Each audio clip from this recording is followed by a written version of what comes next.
Hello, this is Lucas. Welcome to another CSS video. In this video, we will be going over the inline block element that we can add in CSS.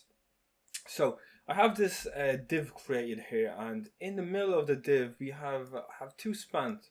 Right, so we have this one here, and we have this one here. At the moment, we have no CSS added, and it just looks like just a normal paragraph.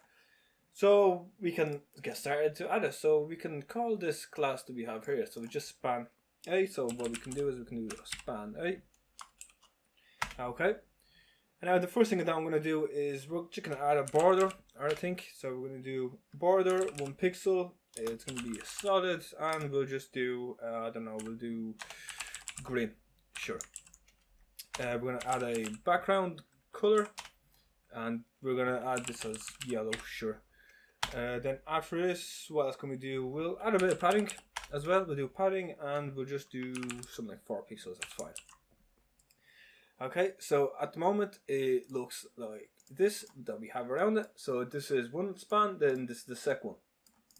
Okay, now we're gonna add the display. So if we do display, okay, the display inline, what this is gonna do is it's just gonna display these elements in line with all the other elements.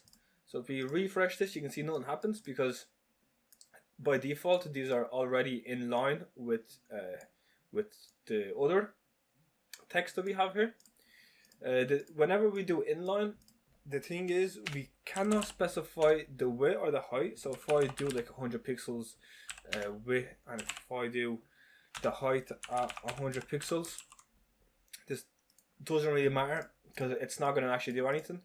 If we do want to, if we do want to set the width or the height, we'll have to do incline block. Okay, incline block like this, and when we set the inline block, now we can actually specify the height and the width of our elements that we want. So this is the only way that we do it. If you do inline, it's not going to work, alright, because the default is inline. So that's that. We can make this bigger and so on if we want to, but we need to make sure we have inline block. If you don't have the block, it's just gonna be default and it's gonna just be in line of everything else. Now we can also remove the inline and we can have the block, and by having the block, I'll put this back to 100. Block means it's just on top of each other. So if you go back, you can see it'll be displayed in the block. So this is the text that we have. Then we have two span elements. This is the first one, this is the second one. And because we set the inline to block, or we set the display to block, it's just going to be displayed in like a block form. So everything will be on top of each other.